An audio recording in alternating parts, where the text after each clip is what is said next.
Hi friends, welcome back to my channel.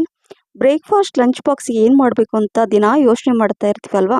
ಇವತ್ತು ಸ್ವಲ್ಪ different ಆದ ಒಂದು ಪಲಾವ್ ರೆಸಿಪಿ, ತರಕಾರಿಗಳಿಲ್ಲದೇ ಈ ಒಂದು ಕಾಳಿನಿಂದ ನಾನಿವತ್ತು ಪಲಾವ್ ರೆಸಿಪಿನ ತೋರಿಸ್ತಾ ಇದ್ದೀನಿ. ಬನ್ನಿ ಯಾವ ರೀತಿ ಮಾಡೋದಂತ ನೋಡೋಣ. ಇಲ್ಲಿ ಕುಕ್ಕರಲ್ಲಿ 4ರಿಂದ 5 ಟೀ ಸ್ಪೂನಷ್ಟು ಎಣ್ಣೆ ಹಾಕ್ಕೊಂಡು ಪಲಾವ್ ಎಲೆ, ಚಕ್ಕೆ, ಏಲಕ್ಕಿ, ಹಾಗೆ ಜಾಪತ್ರೆ, ಆಮೇಲೆ ಸ್ವಲ್ಪ ಏನು ಡ್ರೈ ಐಟಮ್ಸ್ ಇರುತ್ತಲ್ವ ಪಲಾವ್ದು ಎಲ್ಲ ಹಾಕ್ಕೊಳ್ಳಿ. ಸ್ವಲ್ಪ ಬಡೆ ಸೋಂಪು ಕೂಡ ಹಾಕ್ಕೊಳ್ಳಿ, ಫ್ಲೇವರ್ ಚೆನ್ನಾಗಿರುತ್ತೆ. ಹೆಚ್ಚಿರುವಂತಹ ಈರುಳ್ಳಿನ ಈ ಥರ ಉದ್ದಕ್ಕೆ ಹೆಚ್ಕೊಂಡು ಕಲರ್ ಚೇಂಜ್ ಆಗಿ ಸ್ವಲ್ಪ ಸಿಮ್ಮಲ್ಲೇ ಇಟ್ಕೊಂಡು ಇಲ್ಲಿ ಒಂದು ಮಿಕ್ಸಿ ಜಾರಲ್ಲಿ ಶುಂಠಿ, ಬೆಳ್ಳುಳ್ಳಿ, 5ರಿಂದ 6 ಹಸಿಮೆಣಸಿನ್ಕಾಯಿ, ಸ್ವಲ್ಪ ಜಾಸ್ತಿ ಪ್ರಮಾಣದಲ್ಲಿ ಕೊತ್ತಂಬರಿ ಮತ್ತು ಪುದೀನ ಸೊಪ್ಪನ್ನು ನೀಟಾಗಿ ತೊಳೆದು ನಾನು ಮಿಕ್ಸಿ ಜಾರಲ್ಲಿ ಹಾಕ್ಕೊಂಡಿದ್ದೀನಿ.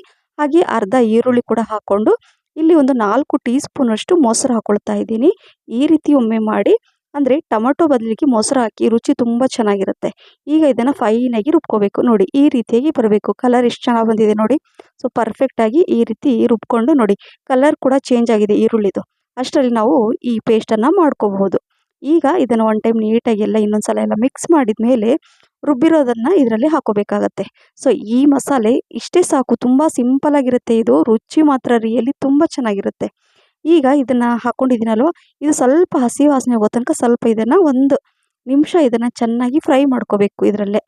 ಈಗ ಅದರಲ್ಲೇ ಸ್ವಲ್ಪ ಮಿಕ್ಸಿ ಜಾರಲ್ಲಿ ನೀರು ಹಾಕ್ಕೊಂಡು, ಸ್ವಲ್ಪನೇ ನೀರು ಹಾಕ್ಕೊಂಡು ಅದನ್ನು ಸ್ವಲ್ಪ ಈ ಥರ ಮಿಕ್ಸ್ ಮಾಡ್ಕೋಬೇಕಾಗತ್ತೆ. ಯಾಕಂದರೆ ತಳ ಹಿಡಿಯೋ ಚಾನ್ಸಸ್ ಇರುತ್ತೆ. ಸೊ ಹಾಗಾಗಿ ಜಾಸ್ತಿ ನೀರು ಹಾಕ್ಕೊಳಕ್ಕೆ ಹೋಗ್ಬಿಡಿ, ಸ್ವಲ್ಪನೇ ನೀರು ಹಾಕ್ಕೊಂಡು ಈ ರೀತಿ ಮಿಕ್ಸ್ ಮಾಡಿಕೊಂಡು 1 ಟೀ ಸ್ಪೂನಷ್ಟು ಹೋಮ್ ಮೇಡ್ ಗರಂ ಮಸಾಲ, ಇದು ಗರಂ ಮಸಾಲ, ಸ್ವಲ್ಪ ಅರಿಶಿಣ, ಹಾಗೆ ರುಚಿಗೆ ತಕ್ಕಷ್ಟು ಉಪ್ಪು, ಇಷ್ಟೇ ಸಾಕು. ಮತ್ತು ಜಾಸ್ತಿ ಮಸಾಲೆ ಎಲ್ಲ ಹಾಕ್ಕೊಳಕ್ಕೆ ಹೋಗಬಾರ್ದು.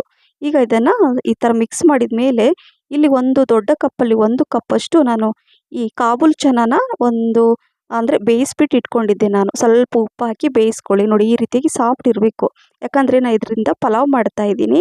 ಸೊ ಹಾಗಾಗಿ ಇದು ಸ್ವಲ್ಪ ತುಂಬ ಹಾರ್ಡ್ ಇರುತ್ತಲ್ವ. ಸೊ ಹಾಗಾಗಿ ರಾತ್ರಿ ನೆನೆಸ್ಬಿಡಿ, ಬೆಳಗ್ಗೆ ಅದನ್ನು ಸ್ವಲ್ಪ ಉಪ್ಪು ನೀರಲ್ಲಿ ಹಾಕಿ ಬೇಯಿಸ್ಬಿಟ್ಟು ನಂತರ ಈ ಥರ ಹಾಕ್ಕೊಳ್ಳಿ. ಈಗ ಇಲ್ಲಿ 1 ಗ್ಲಾಸಷ್ಟು ಅಕ್ಕಿನ ನಾನು ತೊಳೆದ್ಬಿಟ್ಟು ಇಟ್ಟಿದ್ದೆ, ಅದನ್ನು ನೀರು ತೆಗೆದ್ಬಿಟ್ಟು ಇದನ್ನು ಅಂದರೆ ಈ ಅಕ್ಕಿನ ಇದರಲ್ಲಿ ಹಾಕ್ಕೊಳ್ತಾ ಇದ್ದೀನಿ.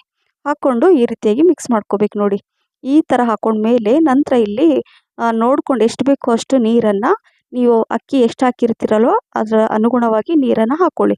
ಇಲ್ಲಿ ನಾನು 2.5 ಗ್ಲಾಸಷ್ಟು ಬಿಸಿ ನೀರನ್ನು ಹಾಕ್ಕೊಂಡಿದ್ದೀನಿ. ಲಾಸ್ಟಲ್ಲಿ ಸ್ವಲ್ಪ ತುಪ್ಪ ಕೂಡ ಹಾಕ್ಕೊಂಡಿದ್ದೀನಿ. ಲಾಸ್ಟಲ್ಲಿ ಈ ಥರ ತುಪ್ಪ ಹಾಕ್ಕೊಂಡ್ಬಿಟ್ರೆ ಫ್ಲೇವರ್ ತುಂಬ ಚೆನ್ನಾಗಿರುತ್ತೆ. ಸೊ ಈಗ ಸ್ವಲ್ಪ ಉಪ್ಪು ಕಮ್ಮಿ ಅನಿಸ್ತು, ಹಾಗಾಗಿ ಸ್ವಲ್ಪ ಉಪ್ಪು ಕೂಡ ಹಾಕ್ಕೊಂಡಿದ್ದೀನಿ. ಸ್ವಲ್ಪ ಕಸೂರಿ ಮೇಥಿನ ಕೈಯಿಂದ ಈ ಥರ ತಿಕ್ಬಿಟ್ಟು ಹಾಕ್ಕೊಳ್ಳಿ. ಆ ಫ್ಲೇವರು ತುಂಬ ಚೆನ್ನಾಗಿ ಬರುತ್ತೆ. ಸಿಂಪಲಾಗಿರುತ್ತೆ ಈ ಪಲಾವ್, ರುಚಿ ತುಂಬ ಚೆನ್ನಾಗಿರುತ್ತೆ. ಈಗ ಕುಕ್ಕರ್ ಲಿಡ್ಡನ್ನು ಕ್ಲೋಸ್ ಮಾಡಿ ಮೀಡಿಯಮ್ ಫ್ಲೇಮಲ್ಲೇ 2 ವಿಸಲ್ ಆದರೆ ಸಾಕು. ಯಾಕಂದರೆ ಆಲ್ರೆಡಿ ಆ ಕಾಬೂಲ್ ಚನ ಆಲ್ರೆಡಿ ಬೇಯಿಸಿಟ್ಕೊಂಡಿರ್ತೀವಿ, ಜಾಸ್ತಿ ಟೈಮ್ ಬೇಕಾಗಿಲ್ಲ.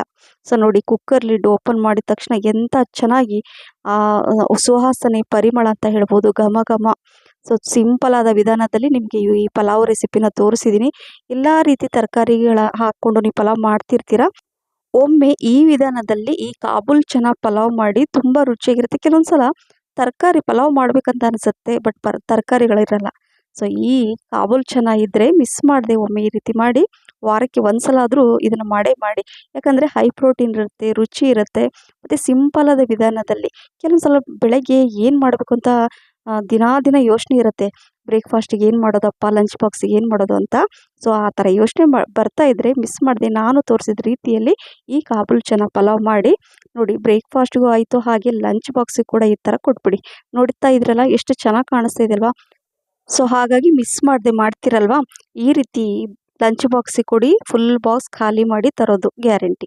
ಸ್ವಲ್ಪ ಈ ಮೊಸರು ರಾಯ್ತ ಕೂಡ ಅದರ ಜೊತೆ ಕೊಟ್ಬಿಡಿ. ಬ್ರೇಕ್ಫಾಸ್ಟ್ ಮತ್ತು ಲಂಚ್ ಬಾಕ್ಸಿಗಂತೂ ಪರ್ಫೆಕ್ಟ್ ರೆಸಿಪಿ. ಈ ರೆಸಿಪಿ ನಿಮಗೆ ಇಷ್ಟ ಆಗಿದೆ ಅಂತ ಅಂದ್ಕೊಂಡಿದ್ದೀನಿ ಫ್ರೆಂಡ್ಸ್. ಇಷ್ಟ ಆಗಿದ್ರೆ ಲೈಕ್, ಶೇರ್, ಕಮೆಂಟ್ಸ್ ಮತ್ತು ಸಬ್ಸ್ಕ್ರೈಬ್ ಮಾಡಿ. Thank you for watching.